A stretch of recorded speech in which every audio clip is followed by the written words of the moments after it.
రాష్ట్రంలో రానున్న సాధారణ మరియు అసెంబ్లీ ఎన్నికలకు సంబంధించిన ఎన్నికల ప్రవర్తన నియమావళిని కట్టుదిట్టంగా అమలు చేయాలని ప్రభుత్వ ప్రధాన కార్యదర్శి డాక్టర్ కెఎస్ జవహర్ రెడ్డి ప్రభుత్వ యంత్రాంగాన్ని ఆదేశించారు. ఎన్నికల ప్రవర్తన నియమావళి ఉల్లంఘనలపై ఏ శాఖపైనైనా ఫిర్యాదులు వస్తే సకాలంలో స్పందించి తగిన చర్యలు తీసుకోవాలన్నారు. కోడ్ అమల్లోకి వచ్చాక ప్రజాప్రతినిధులు ప్రభుత్వ పథకాలు, కార్యక్రమాలపై సమీక్షలు లేదా వీడియో సమావేశాలు నిర్వహించరాదని స్పష్టం చేశారు. రాష్ట్రంలో రానున్న సాధారణ మరియు అసెంబ్లీ ఎన్నికలకు సంబంధించిన ఎన్నికల ప్రవర్తన నియమావళిని కట్టుదిట్టంగా అమలు చేయాలని ప్రభుత్వ ప్రధాన కార్యదర్శి డాక్టర్ కెఎస్ జవహర్ రెడ్డి ప్రభుత్వ యంత్రాంగాన్ని ఆదేశించారు. వెలగపూడి రాష్ట్ర సచివాలయంలో రాష్ట్ర ప్రధాన ఎన్నికల అధికారి ముఖేష్ కుమార్ మీనాతో కలిసి కార్యదర్శులు, ముఖ్య కార్యదర్శులు, ప్రత్యేక ప్రధాన కార్యదర్శులతో ఎన్నికల ప్రవర్తన నియమావళి అమలుపై సమావేశం నిర్వహించారు. ఈ సందర్భంగా సీఎస్ మాట్లాడుతూ రాష్ట్ర వ్యాప్తంగా ఎన్నికల ప్రవర్తన నియమావళిని కట్టుదిట్టంగా అమలు చేయాలని అన్ని శాఖల కార్యదర్శులను ఆదేశించారు. ముఖ్యంగా ప్రభుత్వ వెబ్సైట్లలో ప్రజాప్రతినిధులకు సంబంధించిన ఫోటోలు, ఆడియో, వీడియోలు వంటివి వెంటనే తొలగించాలని స్పష్టం చేశారు. అదేవిధంగా రాష్ట్ర స్థాయి నుండి గ్రామ స్థాయి వరకు ప్రభుత్వ కార్యాలయాల్లో ప్రజాప్రతినిధులకు సంబంధించిన ఫోటోలను, ఫ్లెక్సీలను తొలగించాలని ఆదేశించారు. ఎన్నికల ప్రవర్తన నియమావళి ఉల్లంఘనలపై ఏ శాఖపైనైనా ఫిర్యాదులు వస్తే సకాలంలో స్పందించి తగిన చర్యలు తీసుకోవాలని ప్రభుత్వ ప్రధాన కార్యదర్శి డాక్టర్ జవహర్ రెడ్డి కార్యదర్శులకు స్పష్టం చేశారు. ప్రభుత్వ ఉద్యోగులు పార్టీల ప్రచార కార్యక్రమాల్లో పాల్గొంటే అలాంటి వారిపై విచారణ జరిపి ఎన్నికల నిబంధనల ప్రకారం కఠిన చర్యలు తీసుకోవడం జరుగుతుందని స్పష్టం చేశారు. ఎన్నికల ప్రవర్తన నియమావళి అమలుకు సంబంధించి కేంద్ర ఎన్నికల కమిషన్ నిర్దేశించిన మార్గదర్శకాలను కట్టుదిట్టంగా అమలు చేసేందుకు అధికారులు అందరూ చర్యలు తీసుకోవాలని అన్నారు. చాలా వరకు కార్యదర్శి స్థాయి అధికారులు ఎన్నికల పరిశీలకులుగా వెళ్లనున్నందున ఎన్నికల ప్రవర్తన నియమావళిపై పూర్తి స్పష్టత ఉండేలా ఈ మార్గదర్శకాలను పూర్తిగా చదివి అవగాహన పెంచుకోవాలని సూచించారు. ఎన్నికల ప్రవర్తన నియమావళికి సంబంధించి సీఏఓ ఇచ్చే ప్రత్యేక ఫార్మాట్లో నివేదిక ఇవ్వాలని అందరూ కార్యదర్శులను సీఎస్ జవహర్ రెడ్డి ఆదేశించారు. ఈ సమావేశంలో రాష్ట్ర ప్రధాన ఎన్నికల అధికారి ముఖేష్ కుమార్ మీనా ఎన్నికల ప్రవర్తన నియమావళి అమలుకు సంబంధించిన కేంద్ర ఎన్నికల సంఘం జారీ చేసిన మార్గదర్శకాలను వివరిస్తూ ఎన్నికల షెడ్యూల్ వెలువడి ఎన్నికల కోడ్ అమల్లోకి వచ్చాక కొత్త పథకాలు ప్రకటించడానికి వీలు లేదని స్పష్టం చేశారు. బడ్జెట్ ప్రావిజన్ ఉన్నప్పటికీ నూతన ప్రాజెక్టులు, పథకాలు, రాయితీలు, గ్రాంట్లు మంజూరు, హామీలు, శంకుస్థాపనలు పూర్తి నిషేధమని సీఈఓ స్పష్టం చేశారు. వర్క్ ఆర్డర్ ఉన్న క్షేత్రస్థాయిలో పనులు మొదలు కాని పనులు చేపట్టకూడదని తెలియజేశారు. పనులు పూర్తయిన వాటికి నిధులు విడుదలలో ఎలాంటి నిషేధం లేదని స్పష్టం చేశారు. వివిధ రకాల పింఛన్ల పంపిణీకి ఎలాంటి అభ్యంతరాలు లేవని చెప్పారు. కోడ్ అమల్లోకి వచ్చాక ప్రజాప్రతినిధులు ప్రభుత్వ పథకాలు, కార్యక్రమాలపై సమీక్షలు కూడా వీడియో సమావేశాలు నిర్వహించరాదని స్పష్టం చేశారు. ప్రభుత్వ రంగ సంస్థలకు చెందిన వాణిజ్య స్థలాల్లో ఎటువంటి రాజకీయ ప్రకటనలు, హోర్డింగ్లు, పోస్టర్లు, బ్యానర్లను అనుమతించవద్దని రాష్ట్ర ప్రధాన ఎన్నికల అధికారి ముఖేష్ కుమార్ మీనా జిల్లా ఎన్నికల అధికారులను ఆదేశించారు. ప్రైవేట్ భవనాలపై వాల్ పెయింట్స్కు ఎటువంటి అనుమతి లేదని, ఇప్పటికే ఉన్నవాటిని వెంటనే చెరిపివేయాలన్నారు. కొన్ని జిల్లాల నుండి జిల్లా ఎన్నికల నిర్వహణ ప్రణాళికలు అందలేదని, వాటిని వెంటనే తమకు అందజేయాలని ఆదేశించారు. ప్రభుత్వ రంగ సంస్థలకు చెందిన వాణిజ్య స్థలాల్లో ఎటువంటి రాజకీయ ప్రకటనలు, హోర్డింగ్లు, పోస్టర్లు, బ్యానర్లను అనుమతించవద్దని రాష్ట్ర ప్రధాన ఎన్నికల అధికారి ముఖేష్ కుమార్ మీనా జిల్లా ఎన్నికల అధికారులను ఆదేశించారు. ప్రస్తుతం జాతీయ ప్రధాన రహదారుల ప్రక్కనున్న హోర్డింగ్లను అన్ని రాజకీయ పార్టీలకు సమాన ప్రాతిపదికన కేటాయించాలని, నూతన హోర్డింగులకు అనుమతులను ఏమాత్రం ఇవ్వొద్దని సూచించారు. రాష్ట్ర వ్యాప్తంగా ఎన్నికల ప్రవర్తన నియమావళి అమలు తీరును అన్ని జిల్లా ఎన్నికల అధికారులతో రాష్ట్ర సచివాలయం నుండి వీడియో కాన్ఫరెన్స్ ద్వారా మంగళవారం ఆయన సమీక్షిస్తున్నారు. ఈ సందర్భంగా ఆయన మాట్లాడుతూ ఎన్నికల ప్రవర్తన నియమావళి అమల్లోనున్న నేపథ్యంలో రాజకీయ ప్రకటనలు, పోస్టర్లు, హోర్డింగ్లు, బ్యానర్ల ప్రదర్శన విషయంలో జిల్లా ఎన్నికల అధికారులు ఎంతో అప్రమత్తంగా ఉండాలని, ఎన్నికల సంఘం మార్గదర్శకాలకు విరుద్ధంగా ఎటువంటి రాజకీయ ప్రచారాన్ని అనుమతించవద్దని సూచించారు. ప్రైవేటు భవనాలపై వాల్ పెయింట్స్కు ఎటువంటి అనుమతి లేదని, ఇప్పటికే ఉన్న వాటిని వెంటనే చెరిపించేయాలన్నారు. ప్రభుత్వ అనుమతితో ప్రైవేటు భవనాలపై ఇప్పటికే ఉన్న పెద్ద హోర్డింగ్లు, కటౌట్ల భద్రతను, నిర్మాణ స్థిరత్వాన్ని ఒకసారి పరిశీలించాలని, స్ట్రక్చర్లో ఏమాత్రం దృఢత్వం లేకపోయినా ప్రకటనలకు అనుమతించవద్దన్నారు. సరిహద్దు రాష్ట్రాల నుండి లిక్కరు, ఓటర్లను ప్రభావితం చేసే పలు రకాల వస్తువుల అక్రమ రవాణాను నియంత్రించేందుకు పటిష్టమైన చర్యలు చేపట్టాలన్నారు. ఇందులో భాగంగా సరిహద్దు ప్రాంతాల్లో శాశ్వత ప్రాతిపదికన చెక్ పోస్టులు ఉన్న చోట వెబ్ కాస్టింగ్ ద్వారా పర్యవేక్షణను పెంచాలని ఆదేశించారు. రాజకీయ పార్టీలు ఉద్యోగులకు, ఓటర్లకు నగదు, బహుమతులు వంటి తాయిలాలు పంపిణీ చేసే అంశాన్ని తీవ్రంగా పరిగణించాలని, అటువంటి చట్ట వ్యతిరేక కార్యక్రమాలను నియంత్రించేందుకు పటిష్టమైన చర్యలు చేపట్టాలన్నారు. సివిజిల్ ఫిర్యాదులను నిర్ణీత సమయంలో 100% పరిష్కరించాలని, ఎలక్ట్రానిక్ సీజర్ మేనేజ్మెంట్ వ్యవస్థను పెద్ద ఎత్తున వినియోగించుకునేలా ఎన్ఫోర్స్మెంట్ ఏజెన్సీలపై ఒత్తిడి పెంచాలన్నారు. ఇంకా కొన్ని జిల్లాల నుండి జిల్లా ఎన్నికల నిర్వహణ ప్రణాళికలు అందలేదని, వాటికి వెంటనే తమకు అందజేయాలని ఆదేశించారు. ఎన్నికల నోటిఫికేషన్ వెలువడేలోపే ఎన్నికల సిబ్బందికి మరో 1-2 సార్లు శిక్షణ కార్యక్రమాలు నిర్వహించే అంశంపై జిల్లా ఎన్నికల అధికారులు దృష్టి సారించాలన్నారు. టీడీపీ జాతీయ ప్రధాన కార్యదర్శి నారా లోకేష్ కాన్వాయ్ను పోలీసులు ఆపారు. ఎన్నికల కోడ్ నేపథ్యంలో తనిఖీలు చేస్తున్నామని చెప్పడంతో ఆయన సహకరించారు. కాన్వాయ్లోని కార్లు అన్నిటినీ తనిఖీ చేసి కోడ్కు విరుద్ధంగా ఏమీ లేదని పోలీసులు నిర్ధారించారు. ఎన్నికల నిబంధనలు ఉల్లంఘించకుండా లోకేష్ ప్రచారం సాగుతుందని ధృవీకరించారు. తాడేపల్లిలో అపార్ట్మెంట్ వాసులతో ముఖాముఖి కార్యక్రమానికి వెళ్తుండగా ఈ తనిఖీలు జరిగాయి. APCC general secretary Maddireddy Jaganmohan Reddy, APCC secretary Ravuru Lakshminarayana Sastri వైఎస్ఆర్సీపీలో చేరారు. మంగళవారం సీఎం క్యాంపు కార్యాలయంలో జరిగిన కార్యక్రమంలో సీఎం వైఎస్ జగన్మోహన్ రెడ్డి వారికి పార్టీ కండువాలు కప్పి వైఎస్ఆర్సీపీలోకి సాదరంగా ఆహ్వానించారు. మద్దిరెడ్డి జగన్మోహన్ రెడ్డి బాపట్ల పార్లమెంట్ కాంగ్రెస్ పార్టీ ఇన్ఛార్జిగా పనిచేశారు. లక్ష్మీనారాయణ శాస్త్రి గుంటూరు జిల్లాలోని కాంగ్రెస్ పార్టీలో వివిధ హోదాలలో పనిచేశారు. ఈ కార్యక్రమంలో ఎమ్మెల్యే ముస్తఫా, గుంటూరు తూర్పు నియోజకవర్గ వైఎస్ఆర్సీపీ అభ్యర్థి షేక్ నూరి ఫాతిమా తదితరులు పాల్గొన్నారు. పిఠాపురంలో 1,00,000 ఓట్ల మెజార్టీతో గెలుస్తానని జనసేన అధినేత పవన్ కళ్యాణ్ ధీమా వ్యక్తం చేశారు. పిఠాపురంలో కులాల ఐక్యత మొదలైందని, పిఠాపురం నుంచి పోటీ చేయాలని ఎక్కువ మంది కోరినట్లు పవన్ తెలిపారు. ఇక్కడ విద్య, వైద్య, ఉపాధి అవకాశాలు పెంచుతానని హామీ ఇచ్చారు. 100 కోట్లు ఖర్చు పెట్టి తనను ఓడించేందుకు తీవ్ర ప్రయత్నాలు చేస్తున్నారని జనసేన అధినేత పవన్ కళ్యాణ్ ఆరోపించారు. మంగళగిరిలోని పార్టీ కేంద్ర కార్యాలయంలో పిఠాపురం నియోజకవర్గ నేతలు, కార్యకర్తలతో సమావేశమైన పవన్ పిఠాపురం పోటీ చేయడానికి గల కారణాలను వివరించారు. పిఠాపురంలో 1,00,000 ఓట్ల మెజారిటీతో గెలుస్తానని పవన్ ధీమా వ్యక్తం చేశారు. నియోజకవర్గంలో వైఎస్ఆర్సీపీ నుంచి జనసేనలో చేరికల సందర్భంగా పవన్ కీలక వ్యాఖ్యలు చేశారు. పిఠాపురంలో కులాల ఐక్యత మొదలైందని, పిఠాపురం నుంచి పోటీ చేయాలని ఎక్కువ మంది కోరినట్లు పవన్ తెలిపారు. పవన్ కళ్యాణ్ సమక్షంలో జనసేనలో చేరిన పలువురు నాయకులు, కార్యకర్తలను కండువా కప్పి పార్టీలోకి ఆహ్వానించారు. ఇక నుంచి పిఠాపురాన్ని నా స్వస్థలం చేసుకుంటానని తెలియజేశారు. 2009లో వంగగీత పీఆర్పీ నుంచే గెలిచారని, వంగగీత వైఎస్ఆర్సీపీని వీడి జనసేనలోకి రావాలని పవన్ కళ్యాణ్ సూచించారు. పిఠాపురాన్ని రాష్ట్రంలోనే ఆదర్శ నియోజకవర్గం చేస్తానని తెలిపారు. ఇక్కడ విద్య, వైద్య, ఉపాధి అవకాశాలు పెంచుతానని హామీ ఇచ్చారు. ఒక ఎమ్మెల్యే తలుచుకుంటే అభివృద్ధి ఎలా చేయొచ్చో చూపిస్తానని పవన్ కళ్యాణ్ పేర్కొన్నారు. పిఠాపురం నుంచి రాష్ట్ర భవిష్యత్తు మార్చేందుకు ప్రయత్నం చేస్తానని తెలిపారు. తాను సమాజాన్ని కలిపే వ్యక్తినని, విడదీసే వ్యక్తిని కాదన్నారు. వ్యవస్థపై కోపంతో ఎవరూ నోటాకు ఓటు వేయొద్దని పవన్ కళ్యాణ్ సూచించారు. ఈ రోజున జగన్ గారేమో బీసీలకు మేము అండగా ఉంటామని చెప్తారు. బీసీలకు అండగా ఉంటామంటే మేము మెతుకులు పడేస్తాం, మీరు ఏరుకోండి. 60 పైచిలుకు సీట్లుంటే 40 పైచిలుకు సీట్లు ఒక్క సామాజిక వర్గానికి ఇచ్చారు రాయలసీమలో. వీళ్ళు కూర్చోబెట్టి బీసీ అండగా ఉంటామని చెప్తారు. వీళ్ళు క్లాస్ వారి గురించి మాట్లాడతారు. నాకు జగన్ రెడ్డి గారి మీద కానీ, మిథున్ రెడ్డి గారి మీద నాకు వ్యక్తిగతంగా నాకు కోపాలు లేవు వీళ్ళ మీద. ఇంకెవరు రాజకీయాల్లోకి రాకూడదు. నేను ఉన్నది దశాబ్దం నుంచి నేను పోరాడుతూ ఉన్నాను. 4 దశాబ్దాలు ఉన్న తెలుగుదేశం పార్టీకి కూడా నేను అండగా ఉన్నాను. అలాంటిది నన్ను ప్రజాస్వామ్యంలోకి నేను ఒక ఎమ్మెల్యే అయితే రాష్ట్రానికి మేలు తప్ప అది ఎవరికి హాని కాదు. రాష్ట్రంలో నాలాంటి గొంతుకులు ఉండకూడదు. నా కోసం 100 కోట్లు, 150 కోట్లు, ఓటుకి 1,00,000 రూపాయలను ఇచ్చుకునేయమని, కుటుంబానికి 1,00,000 రూపాయలను ఇచ్చుకునేయమని స్థాయిలో మాట్లాడుతూ ఉన్నారు. అంత డబ్బు ఉంది వాళ్ళ దగ్గర. ఎక్కడి నుంచి వచ్చింది ఆ డబ్బు? మద్యపానాన్ని నిషేధిస్తామని చెప్పి ఒక సీఎం సారా వ్యాపారి స్థాయికి వెళ్ళిపోయాడు.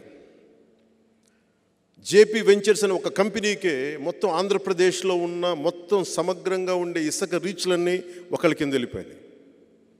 అది మిథున్ రెడ్డి గారి కుటుంబీకులు. ఇంత డబ్బు పేరుకుపోయి వాళ్ళ దగ్గర ఏం చేయాలో తెలియక కొట్టుకుంటున్నారు వాళ్ళు. వైసీపీ పాలనలోనే విజయవాడ నగరం అభివృద్ధి చెందిందని ఎంపీ కేశినేని నాని స్పష్టం చేశారు.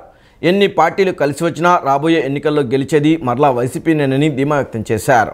విజయవాడ తూర్పు నియోజకవర్గం 15వ డివిజన్ రామలింగేశ్వర నగర్లో అవినాష్తో కలిసి ఎంపీ నాని ఎన్నికల ప్రచారం నిర్వహించారు. దేశంలోని అభివృద్ధి సంక్షేమంలో రాష్ట్రం ముందుందన్నారు. 2 సార్లు ఎమ్మెల్యేగా ఉండి గద్దె రామ్మోహన్ విఫలమయ్యారని వ్యాఖ్యానించారు. ఇన్ఛార్జిగానే 650 కోట్లతో దేవినేని అవినాష్ తూర్పు నియోజకవర్గం అభివృద్ధి చేశారని, నియోజకవర్గంలో తనదైన ముద్ర వేసుకున్నారన్నారు. మంచివాడిగా ముసుగు వేసుకున్న అసమర్థుడు గద్దె రామ్మోహన్ అని విమర్శించారు. ఊసరవెల్లిలా రంగులు మార్చే వ్యక్తి చంద్రబాబు అని, ఎన్టీఆర్ ఆత్మ గౌరవాన్ని బీజేపీ పెద్దలకు తాకట్టు పెట్టాడని మండిపడ్డారు. ఇండిపెండెంట్ ఎమ్మెల్యేగా గన్నవరంలో గెలిచాడు గద్దె రామ్మోహన్ గారు. ఒక్క చిన్న పని కూడా గన్నవరంకి ఆయన చేసిన పాపన పోలా. అలాగే 99 నుంచి 2004 వరకు ఎంపీగా చేశాడు. ఒక్క చిన్న పని కూడా విజయవాడ చేసినటువంటి దాఖలాలు లేవు. ఆ తర్వాత మళ్ళీ ఇప్పుడు 10 ఏళ్ళు ఇక్కడ ఎమ్మెల్యేగా చేస్తున్నాడు. కానీ ఆయన కేవలం ఒక మంచివాడు ముసుగులో ఉన్నటువంటి అసమర్థుడు, అలాగే ఒక అపరిచితుడు. ఆయన చెప్పేది ఒకటి, చేసేది ఒకటి, పైకి కనపడేది ఒకటి, లోన ఉండేది ఒకటి. సో అటువంటి వ్యక్తులకు ఓటేస్తే ఆ ఓటు కూడా వదలపోతుంది. ఇవాళ ఎమ్మెల్యే కూడా అవ్వకుండానే ఇంత అభివృద్ధి ఈస్ట్ కాన్స్టిట్యూన్సీ చేసినటువంటి అవినాష్ లాంటి వ్యక్తులకు ఓటేస్తే ఖచ్చితంగా ఇంతకీ 10 రెట్లు మళ్ళీ అవినాష్ ఈ ప్రాంతాన్ని అభివృద్ధి చేస్తారు. అందరికీ రక్షణగా ఉంటాడు, అండగా కూడా ఉంటాడు. అనంతరం దేవినేని అవినాష్ మాట్లాడుతూ జగన్ పాలనలో అభివృద్ధి సంక్షేమం అందుతుందని ప్రజలు సంతోషం వ్యక్తం చేస్తున్నారని చెప్పారు. 16 కోట్ల రూపాయలతో 15వ డివిజన్ అభివృద్ధి జరిగిందని చెప్పారు. జగన్మోహన్ రెడ్డి గారు అన్న ఒక వ్యక్తి లేకపోతే రేపు రాబోయే రోజుల్లో మేము ఎంతో ఇబ్బంది పడతామని చెప్పిన విధంగా ఈరోజు ప్రతి ఒక్కరి గారు ఉన్నారు.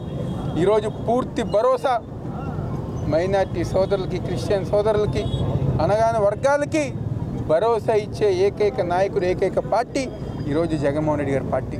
ఈరోజు 15వ డివిజన్లో బరియల్ గ్రౌండ్ ఏర్పాటు చేస్తాం కానివ్వండి, వాటర్ ట్యాంక్ ఏర్పాటు చేస్తాం కానివ్వండి, స్కూల్కి పర్మిషన్ ఇప్పిస్తాం కానివ్వండి, ఇలాంటి ఎన్నో అభివృద్ధి కార్యక్రమాలు సోదరిమణి దుర్గా గారు కానివ్వండి, చల్లారావు గారు కానివ్వండి. గతంలో ఈ ప్రాంతంలో నెహ్రూ గారి ఎమ్మెల్యేగా చల్లారావు గారు డిప్యూటీ మేయర్గా ఉన్నప్పుడు అనేక అభివృద్ధి కార్యక్రమాలు జరిగినాయి. మళ్ళీ ఈరోజు జగన్మోహన్ రెడ్డి గారి ఒక నాయకత్వంలో, ఆ రోజు రాజశేఖర రెడ్డి గారి టైంలో జరిగింది, మళ్ళీ ఈరోజు జగన్మోహన్ రెడ్డి గారి ఒక నాయకత్వంలో అభివృద్ధి కార్యక్రమాలు, సంక్షేమ కార్యక్రమాలు జరుగుతున్నాయని చెప్పని తప్పకుండా రాబోయే రోజుల్లో ఎంపీ అభ్యర్థిగా కేసినేని నాని గారు, ఈరోజు ఎమ్మెల్యే అభ్యర్థిగా నాని గారు కానివ్వండి, నేను కానివ్వండి, తప్పకుండా రాబోయే రోజుల్లో వైఎస్ఆర్ కాంగ్రెస్ పార్టీ అభ్యర్థిగా ముందుకొచ్చి ప్రజల యొక్క అభిమానం కానివ్వండి, ప్రజల యొక్క ఆశీర్వాదంతో ముందుకెళ్తాం సందర్భంగా చెప్తూ ముఖ్యమంత్రి జగన్ దళితులు, మైనార్టీలకు ఏం చేశారో చెప్పాలని పులివెందుల జైభీంరావు భారత్ పార్టీ అభ్యర్థి దస్తగిరి డిమాండ్ చేశారు. ఈసారి జగన్కు ఓటు వేస్తే మన గొంతు మనం కోసుకున్నట్లేనన్నారు. హత్యా రాజకీయాలు చేయించిన జగన్కు ఓటు వేయొద్దని కోరారు. జగన్మోహన్ రెడ్డి ప్రభుత్వం వచ్చినప్పటి నుంచి ఇప్పటిదాకా దళిత బిడ్డలపై దాడులు జరిగాయని పులివెందుల జైభీంరావు భారత్ పార్టీ అభ్యర్థి దస్తగిరి ఆరోపించారు. వారి తరపున పూర్తి స్థాయిలో పోరాటం చేస్తామని ఆయన తెలియజేశారు. జగన్ పాలన రాజుల పాలన పోయి రాక్షస పాలన వచ్చినట్టుగా ఉందని అన్నారు.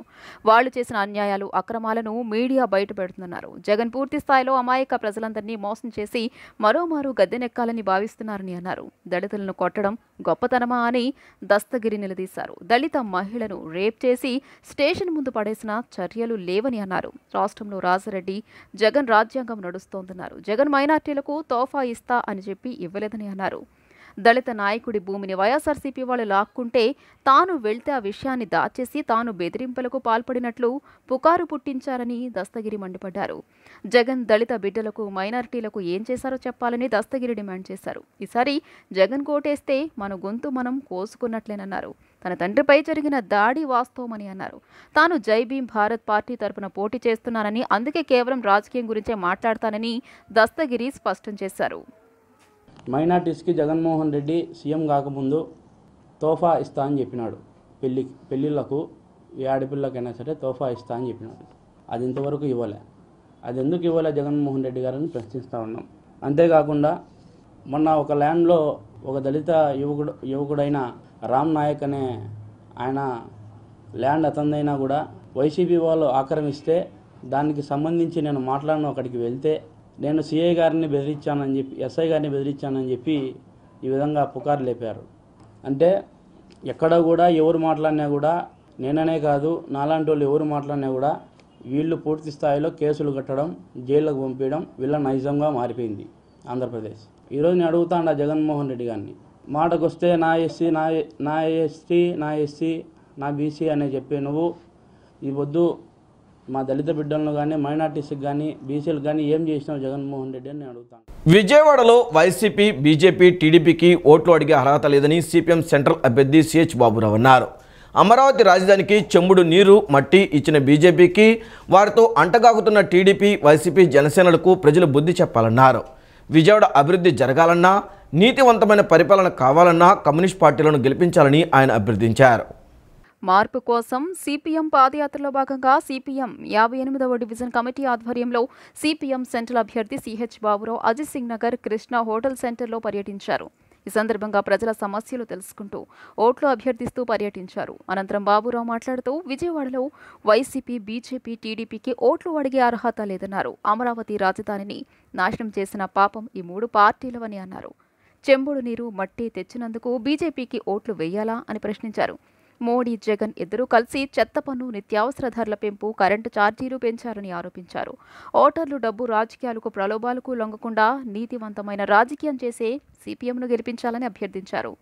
కమ్యూనిస్టు పాలనలో సింగ్ నగర్ ప్రాంతంలో 40,000 ఇళ్లకు రిజిస్ట్రేషన్ కల్పించామని అన్నారు.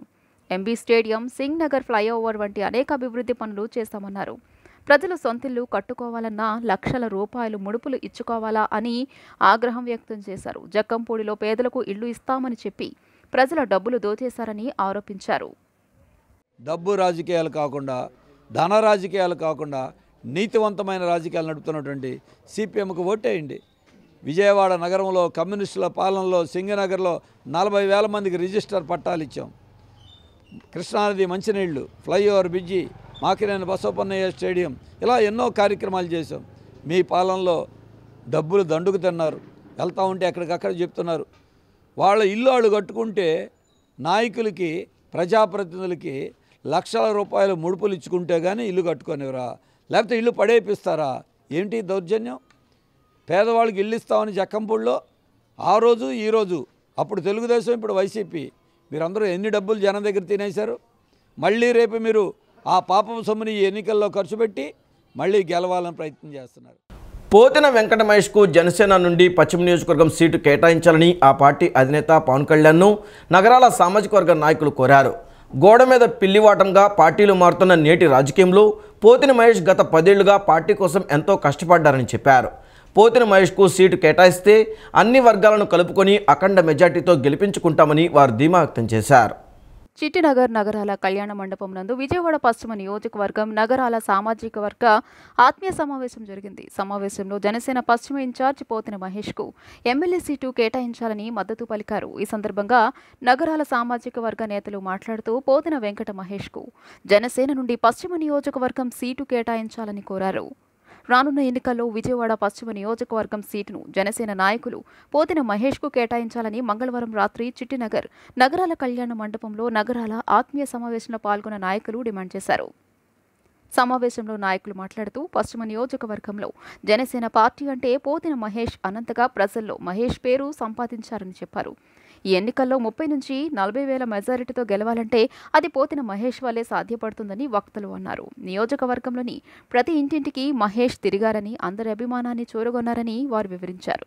ఈ సమావేశంలో చిట్టినగర్ అమ్మవారి గుడి అధ్యక్షులు లింగిపిల్లి అప్పారావు, కార్యదర్శి మరుపిళ్ల హనుమంతరావు, నగరాల సంఘం నాయకులు పోతిన బేసి కంఠేశ్వరుడు, గుజ్జారి అమర్, తమ్మిన హేమంత్, రాంపిళ్ల శ్రీనివాసరావు, పిళ్ల శ్రీనివాసరావు, లింగిపిల్లి రామకృష్ణ, సుఖాసి కిరణ్, ప్రముఖ న్యాయవాది గోగిశెట్టి వెంకటేశ్వరరావు తదితరులు పోతిన మహేష్కి మద్దతుగా జనసేన అధ్యక్షుడిగా తనకిచ్చిన బాధ్యతలుగా విజయవాడలో ప్రతి రాజధాని నగరంలో కూడా నడిబొడ్లో ప్రభుత్వాన్ని వ్యతిరేకిస్తూ అన్ని రకాలైన సమస్యల మీద, ప్రజా సమస్యల మీద అది పోరాడిన ఒక యువకుడిని ఇవాళ జనసేన నేను బెదరో పార్టీలు ఆదో పాదాలు తొక్కేస్తాను, ఇంకోటి చేస్తానన్న నీ సైనికులు నువ్వే తొక్కేసుకొని పక్కన వాళ్ళకి అవకాశం ఇవ్వడం కరెక్ట్ కాదు. ఈరోజు ఇక్కడున్న ఈ చైతన్యం జనసేనకి ఇక్కడ మహేష్కి ఇవ్వకపోతే రాష్ట్రంలో ఎక్కడ కూడా జనసేన అనే పార్టీ గెలవదని మేము మనస్ఫూర్తిగా చెప్తున్నాం ప్రసంగించారు. ఈ పశ్చిమ నియోజకవర్గంలో మరి మీరు మాట ఇచ్చారు, మీకు సీట్ ఇస్తాను, మీకు సీట్ ఇవ్వకపోతే నా జనసేన పార్టీ లేదు, నేను లేనని చెప్పి కూడా మాట ఇచ్చారు. అలాగే మరి పవన్ కళ్యాణ్ గారు, త్రివిక్రమ్ గారు మరి షూటింగ్లో, మరి నాయక్ గారి షూటింగ్లో మేము వెళ్ళినప్పుడు కూడా నాదెళ్ల భాస్కర్ కూడా చెప్పారు, అయ్యా అక్కడ నగరాలకి సీటు గెలుస్తారు ఏంటి, అక్కడ నగరాలే జనసేన నగరాలు. మీరు ఎవరికైనా ఇచ్చుకోండి, బీజేపీకి ఇచ్చుకుంటారో ఎవరికి ఇచ్చుకుంటారో సెంట్రల్కి ఇచ్చేసండి, తూర్పుకి ఇవ్వండి.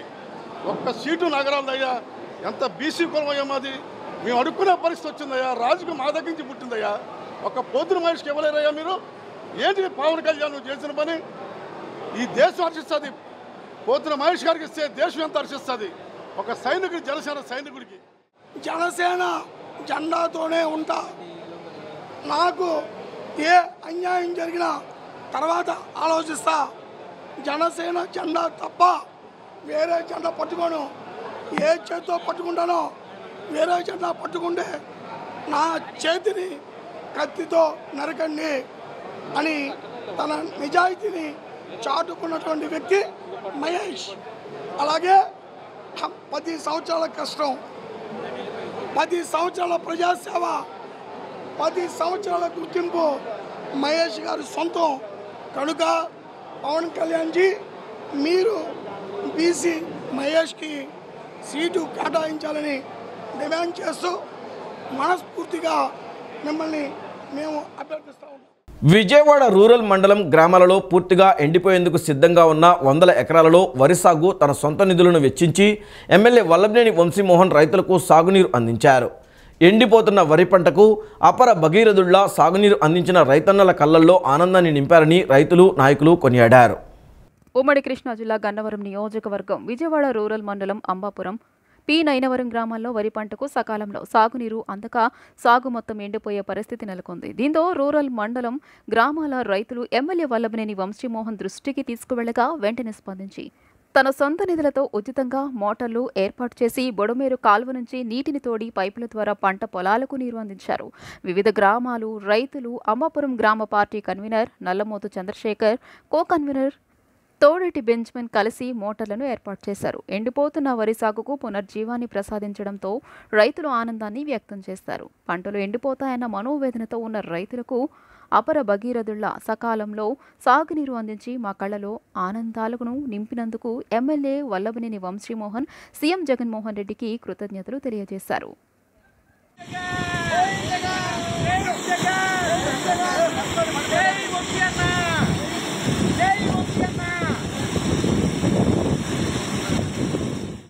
పునర్వసు నక్షత్రాన్ని పురస్కరించుకుని కృష్ణా జిల్లా మచిలీపట్నం గోపువానిపాలెం శివారు డాబాలు సెంటర్ వద్ద విజయ కోదండ రామాలయంలో రాత్రి సీతారాముల కళ్యాణం అత్యంత వైభవంగా జరిగింది.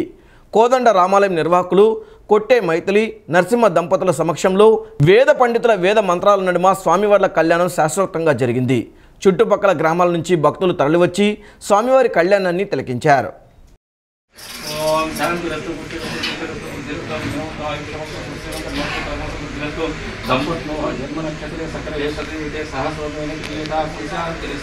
చెప్పండి